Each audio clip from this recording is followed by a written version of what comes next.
Здравствуйте, на телеканале «Новый век» программа «Вызов 112», в студии Сергей Хайдаров. И сегодня мы расскажем о закрытии уголовного дела за домогательство до воспитанниц Рыбно-Слободского детского дома. И они рассказывали, что их прям держат и избивают, макают головой в унитаз, то есть за провинности. Следователи не нашли состава преступления. Под маской магазина. Из помещения было изъято 13 игровых аппаратов, 4 монитора и 4 системных блока. Полицейские в Казани раскрыли подпольное казино. А также хроника дорожных происшествий. Сел в машину, пристегнулся, пытаясь завести. Ну все, думаю, эвакуатор сейчас вызовет. Вызвал.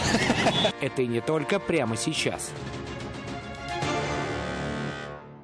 «Шевроле Авео» снесла остановившийся из-за неисправности Рено Логан на проспекте Имашева. Водитель французской иномарки объяснил, что двигатель заглох, он остановился в среднем ряду. Знак аварийной остановки выставил, световую сигнализацию включил и стал думать, что делать. Решил вызвать эвакуатор. Олег Харудинова расскажет, что было дальше. Сел в машину, пристегнулся, пытаясь завести. Ну все, думаю, эвакуатор сейчас вызовет. Вызвал.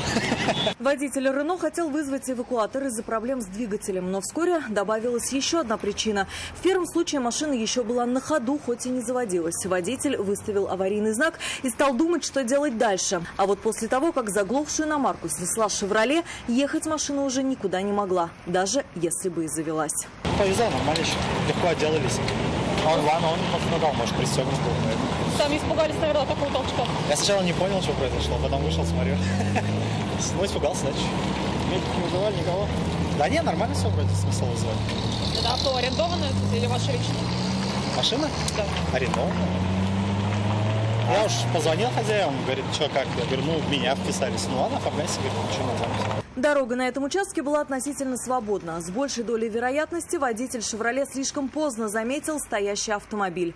Впрочем, опровергнуть или подтвердить эту версию предполагаемый виновник не смог. Учитывая, какие повреждения получил автомобиль, ремонт выльется в весьма солидную сумму. Алия Хайрудинова, Айрат Назипов, Наиль Абдуллин, «Вызов 112».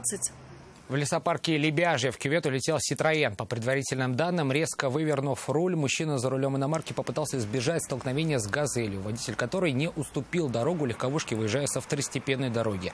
Несмотря на то, что столкновений между машинами не было, водитель «Газели» признал свою вину. «Шевроле Круз» и «Киа Церато» не поделили перекресток улиц Шамиля Усманова и Восход. Оба водителя уверяют, что завершали маневр. Кто из них прав, пыталась узнать Айгуль Батрудинова.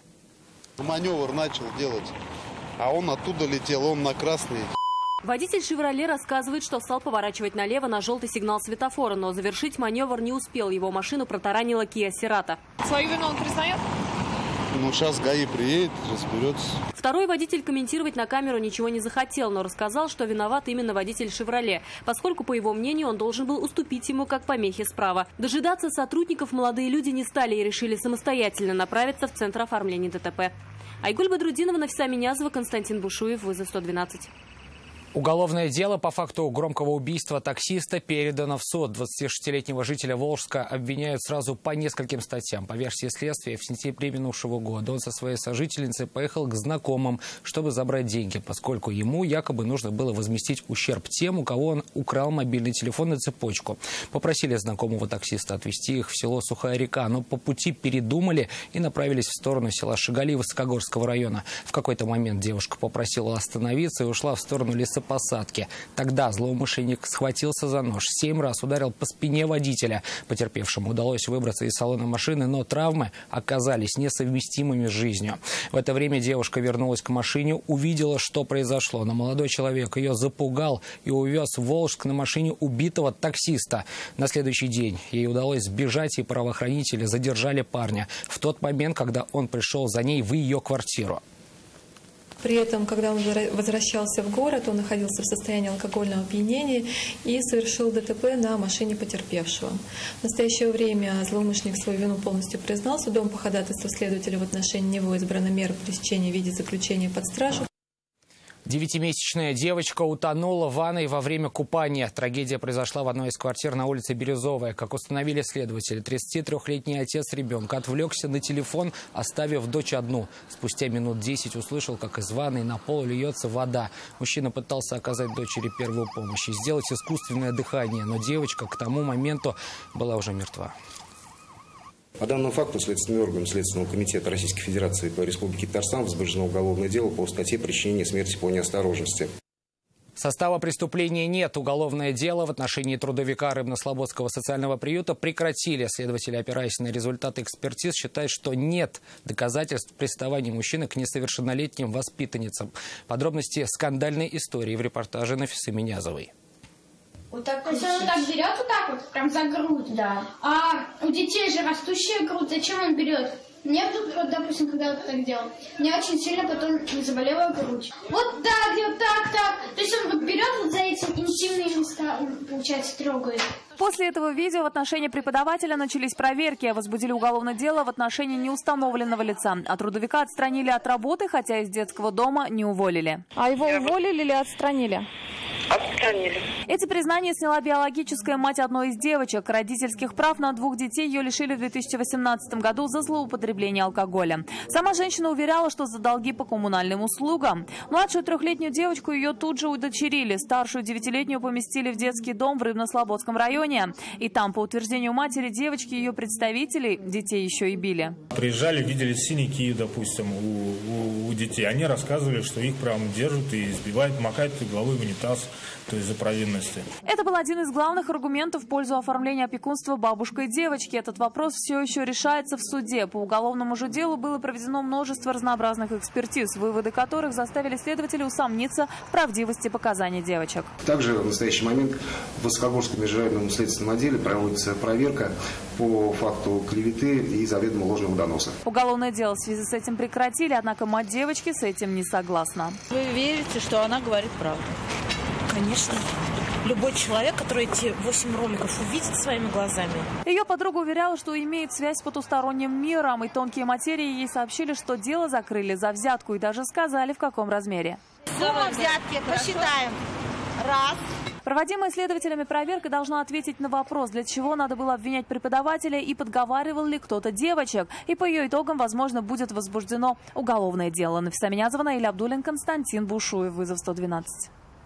Поверила осужденному и помогла ему дать взятку надзирателю в исправительной колонии. 39-летняя женщина стала жертвой наивности. Следователи полагают, что 33-летний уже бывший заключенный второй исправительной колонии договорился с младшим инспектором надзора за вознаграждение в 30 тысяч рублей о более мягком к нему отношении за решеткой.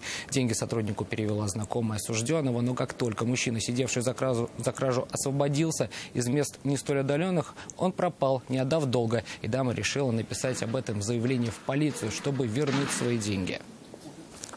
В отношении уже бывшего сотрудника колонии возбуждено уголовное дело по статье «Получение взятки». В отношении бывшего осужденного дачи взятки. При этом причастность к совершению преступления они признали. Подпольное казино вывели на чистую воду полицейские в Казани. Оно находилось в Новосавиновском районе и было замаскировано под салон одежды. Подробности разоблачения у Айрата Назипова. Они не хотели привлекать внимание правоохранительных органов. Работали на проспекте Амирхана под вывеской салона одежды. Но их клиенты точно знали, что там можно купить. Во время задержания в заведении было много любителей азартных игр. В результате проведенных оперативных мероприятий из помещения было изъято 13 игровых аппаратов, 4 монитора и 4 системных блока. Все оборудование направлено на ответственное хранение. По подозрению в совершении противоправных действий полицейские задержали 29-летнюю жительницу Заинска, которая исполняла роль администратора. Сейчас полицейские ищут организаторов незаконных игр. Пока задержана только 29-летняя жительница Заинская, которая исполняла роль администратора. По данному факту следственным органам Следственного комитета Российской Федерации по Республике Татарстан возбуждено уголовное дело по статье «Незаконная организация и проведение азартных игр». На время следствия администратор салона решением суда не имеет права покидать пределы города. Айрат Назипов, Нафиса Минязова, Константин Бушуев. Вызов 112. Это все, о чем мы успели вам рассказать. В студии был Сергей Хайдаров. До встречи. И не бросайте вызов судьбе, вдруг она его примет.